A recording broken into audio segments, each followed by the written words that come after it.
comenzar este programa con el invitado especial que tenemos, que es quizás el invitado más convulso que vamos a tener esta temporada. Es el anterior presidente del Racing, Ángel Lavín Iglesias, que ha tenido la deferencia de acompañarnos y que vamos a empezar con un pequeño cuestionario, unas preguntas, a ver qué nos puede clarificar sobre su actuación al frente de la entidad racinguista de la SAD. Gracias también a Miguel Bielba y a Máximo Lleda por la colaboración que me dan durante todos los programas. Muchas gracias, Ángel, por haber asistido y esperemos clarificar un poco a los aficionados pues cómo fue esa etapa tan convulsa que te tocó vivir al frente de nuestro representativo futbolístico. Vamos a ver, Ángel Lavín Iglesias, Barreda, 1961, empresario de hostelería, de construcción, transporte, eventos, bueno, empresario, aficionado al deporte, especialmente a la vela, expresidente del Racing, 19 del 12 del 2011 hasta febrero de 2014. ¿Más o menos correcto? Correcto. Bueno, empezamos bien entonces. Vamos a ver, Pernía le llamó para incorporarse al Racing en diciembre de 2011, ¿correcto? Efectivamente, en diciembre de 2011 fui nombrado consejero inspectore, nunca ejercí como tal, y fue la dimisión en cadena, parece ser que presionado por grupos radicales de los demás consejeros, excepto de Horst Webers y mía. Empezó la presión desde el primer momento, vamos. A mí no, tengo que decir que a mí nadie me presionó, a mí nadie se dirigió a mí, yo seguía haciendo una vida totalmente normal, pero sé que a mis compañeros de aquella junta efectivamente tuvieron presiones. Vamos a diversificar un poco las preguntas, no van a ir al hilo de lo que comentamos anteriormente, o sea, van a ser diversas y de todo tipo. ¿Usted sabe algo de fútbol? Bueno, pues es lo justo. Yo he venido al Sardinero de pequeño, yo he frecuentado el malecón viendo la gimnástica habitualmente, también he visto al Barreda en muchas ocasiones, he visto al Real Madrid, he visto al Barcelona, pues porque me llevaban. Para opinar en una tertulia, vamos. Efectivamente, yo soy un tertuliano más de todos los que decimos entender de fútbol. Yo considero que de fútbol sé muy poco, visto, y cuando ya tengo la referencia de los que verdaderamente saben de fútbol. ¿Por qué acepta incorporarse a Racing en un ambiente tan hostil?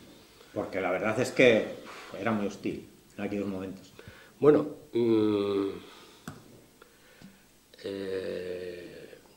yo no creo que era tan hostil. O sea, de hecho, el comienzo no fue de esta forma y la gente nos animaba por la calle y había ilusión porque el Racing volviese a Primera División, que yo creo que es la verdadera solución y donde debe de estar. Pero efectivamente hubo unos intereses que pronto se volvieron en contra y aquello ya no llevaba solución. Había que afrontarlo. Hubo varias entrevistas porque nosotros desde un principio, el primer consejo nombrado en mayo del 2012, cada uno llevaba un departamento y concretamente el social lo llevaba José Campos y yo sé que el presidente de Las Peñas se entrevistó en varias ocasiones con él. Parece ser que no llegaron a un acuerdo y cada vez efectivamente el ambiente era más hostil e insoportable. ¿Usted durante su mandato funcionó siempre al dictado del señor Pernía? Yo funcioné independientemente, los que están dentro lo pueden saber y además lo pueden decir. Yo tengo una gran amistad con Pernía, no de ahora, desde que éramos niños prácticamente, pero en esta fase del Racing lo único que ha hecho junto con Horst Webers en agradecimiento a la Junta de 2011 es presentarme. Posteriormente, realmente con los que convivía era con los consejeros y con el secretario, que era la figura importante en esos momentos, debido a que cada día pues, teníamos una sorpresa en forma de querella, en forma de petición de administración, en fin, estábamos en el juzgado continuamente. ¿Qué le ofrecen para hacerse responsable del Racing? ¿Qué le ofrecen? Ofrecerme, no me ofrecen nada, realmente. Juntamos un grupo que yo creo que es válido, que en un principio lo veo con futuro y lo que buscamos todos con muchas ganas es que el Racing vuelva a estar donde nunca debió de dejar el sitio y todo salió al revés, eso es lo cierto, ¿no? Pero no había ningún ofrecimiento a corto ni a largo plazo. Bueno, sí, no le ofrecieron, pero usted fue el primer presidente de la historia del Racing que se asignó un sueldo de 14 pagas de 3.140 euros.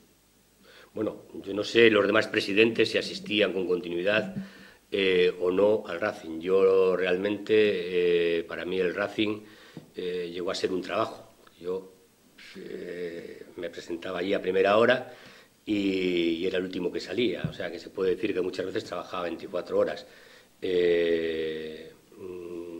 Yo creo que es mucho más honesto que el presidente del Racing, si realmente dedica su tiempo, tenga un sueldo, que no, como se malinterpreta muchas veces, pues que los presidentes andan siempre con chanchullos y cojo de aquí o cojo de allá, cosa que yo creo que la inmensa o la mayoría de los presidentes que al mismo tiempo son propietarios del club no tienen esa necesidad, pero en el argot pues siempre está y lo que le quedará y lo que se habrá llevado y lo que no sé, eso yo creo que es una falicia y que bueno, está de más. Bueno, que usted se puso el sueldo porque consideraba que su trabajo se lo merecía, efectivamente. Hombre, no tengo ninguna duda, vamos. Perfecto, ¿no? Asalto al palco, 8 de enero de 2014. ¿Qué supuso para usted? Bueno, pues yo creo que es uno de los días más tristes de mi vida, también del racinguismo, entiendo, porque estábamos en directo para toda España y incluso estaba un partido de Copa que se estaba televisando al extranjero y la imagen que dimos pues, creo que no es buena ni para la capital, para Santander especialmente, ni para la provincia. Entiendo que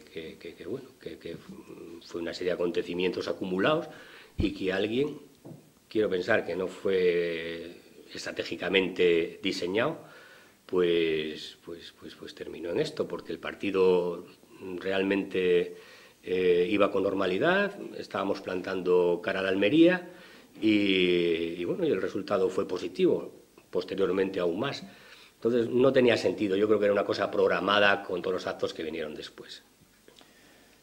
El objetivo principal, desde que usted se hizo cargo del club, era la venta de la SAD.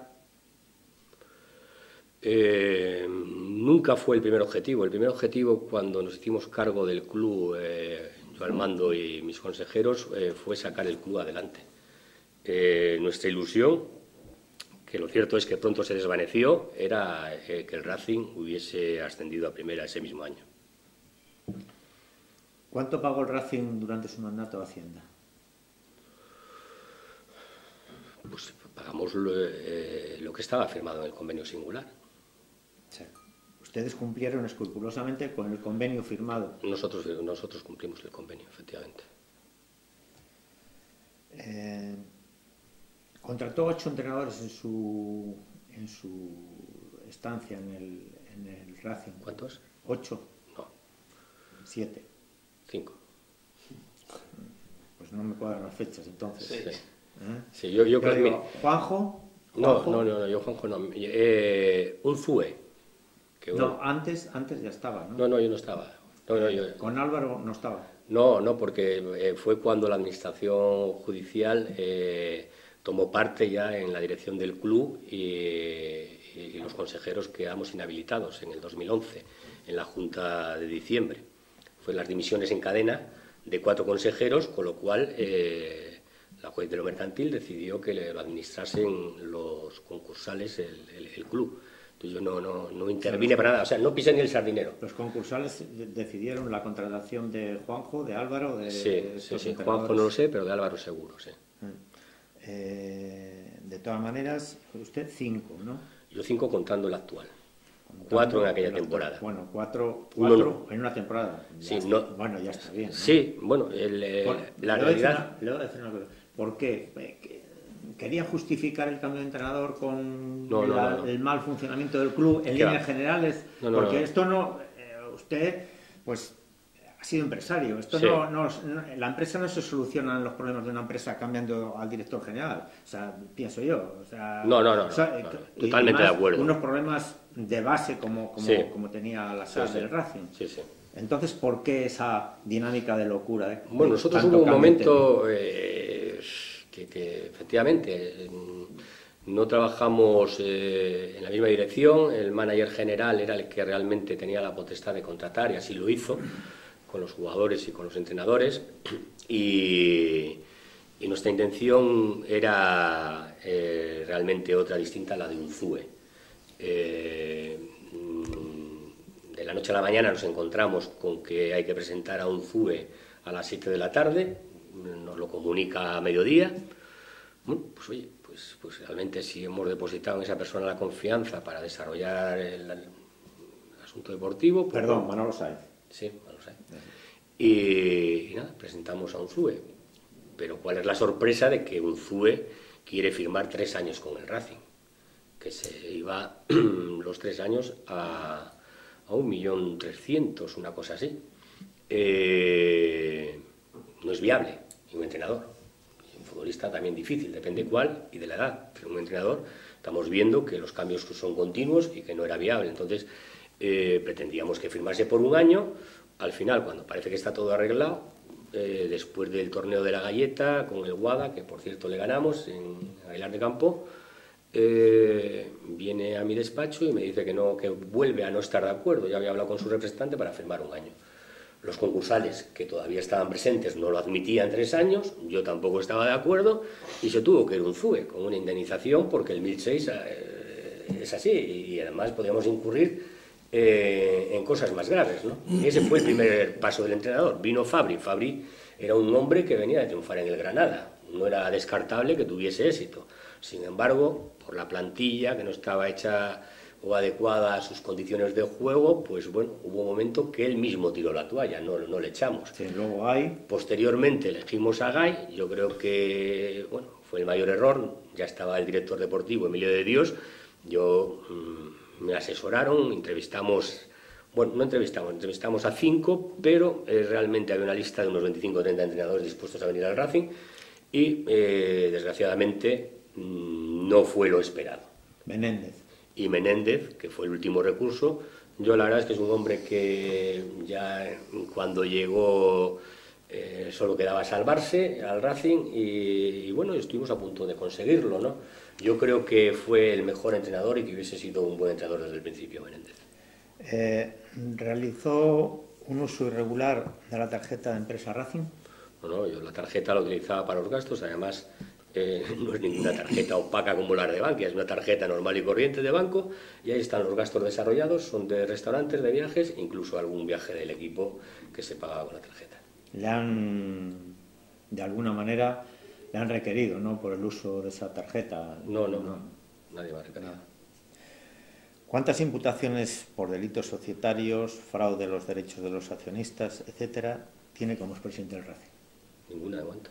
No tiene nada. Tengo una querella presentada por los jugadores y que, bueno, está contestada a todas las preguntas, está, digamos, correctamente respondido y justificado. Bueno, aún no está cerrada, pero tampoco me han llamado para ampliar ningún tipo de documentación. A mí me gustaría que nos explicara, porque aunque no sea muy aficionado al fútbol, o en aquella época no estuviera muy al tanto de lo del Racing, era vox populi que el Racing atravesaba por unos problemas de todo tipo. Entonces, explíquenos cómo es posible que una persona de Barreda, Cantabria, cuna del Racing, siendo el blanco de todas las iras, y se acepta la responsabilidad de esta SAD. Digo para que lo entienda el aficionado, o sea, bueno, ¿cómo es posible? Yo o sea, en principio aparentemente es un suicidio, es una locura. O sea... Sí, yo en principio la verdad es que en el 2011, cuando me llamaron por primera vez, digo, bueno, explicar un poco cuál es mi función y qué hay que hacer aquí. No iba a ser presidente, iba a ser consejero en todo caso. Y bueno, pues me explicaron un poco, en alguna ocasión estuve por aquí, y lo cierto es que el Racing, en primera, es un equipo que con el aporte televisivo, más la taquilla, más todo lo que es publicidad, pues es muy viable y es una contabilidad francamente fácil para disfrutar de ello. Otra cosa es lo vivido en segunda, y si a cada paso hay un obstáculo, aún es mucho peor, ¿no? Yo, como empresa, no me daba miedo. Pasa que yo desconocía el asunto mediático de lo que significaba el Racing, y ese ha sido mi error principalmente. ¿Por qué llegó al extremo de la suspensión del Racing Real Sociedad? Aunque, vamos a ver, explíquenos un poco, o sea, usted como máximo responsable en ese momento, ¿por qué se llegó a ese límite? O sea, porque para mí es un límite. O sea, sí, yo así lo entiendo. Unos cuartos de final es caótico. Yo así lo entiendo, pero yo no fui el que lo suspendí. Yo no fui el que suspendí el partido, yo estuve toda esa semana intentando hablar principalmente con el entrenador y con los capitanes. Veníamos ya negociando con la AFE el pago de una nómina. Hay que decir que además al día siguiente ya no pude entrar en la oficina, allí se quedó todo, que había un cuadro de pagos y lo que se le debía a cada jugador. Tengo que decir que había algunos jugadores que estaban al día, que a la mayoría se les debían 2 y algunos 3. Entonces, ahí está, o sea, no engaño a nadie, ahí está, ahí quedó el cuadro, yo también lo tengo, y esa era la realidad. Entonces, desde diciembre que negociamos en Burgos ese pago con la AFE principalmente, se fue demorando hasta enero. Entonces, unos decían una cosa, otros decían otra, hoy os lo ingresamos, mañana no.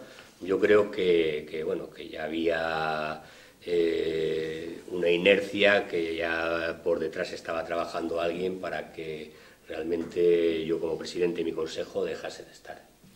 ¿Tiene constancia de que la SAD Racing se utilizó como vehículo de especulación mientras usted era presidente? ¿Especulación de qué tipo? Pues de cualquier tipo. Especular con la SAD. Desde luego que los que estábamos dentro no especulamos con el Racing.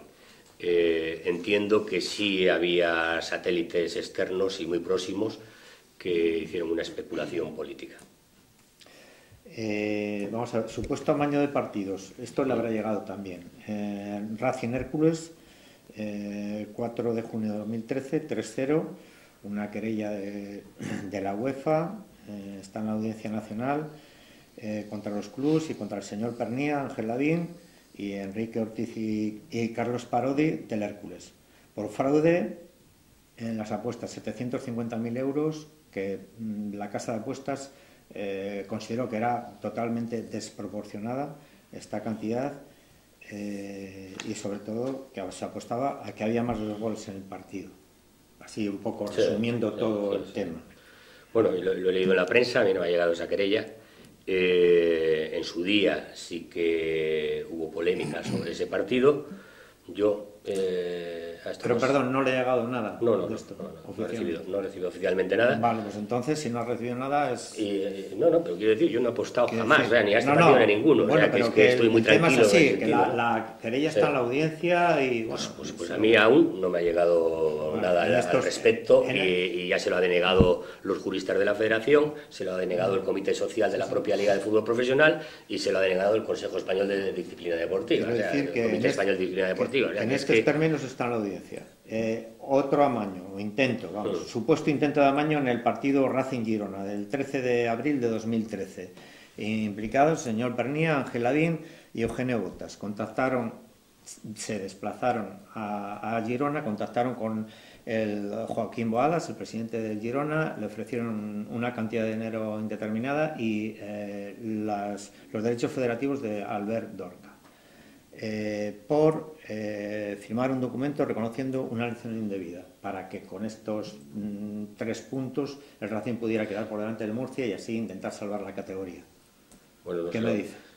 No hubo ningún ofrecimiento de ningún tipo, en primer lugar, y sí que desde Navidad ya se venía hablando de Dorca, que venía de allí, y que el Racing, lógicamente, era una cuantía de dinero que no podía asumir en Segunda B, como la de otros muchos jugadores que se fueron.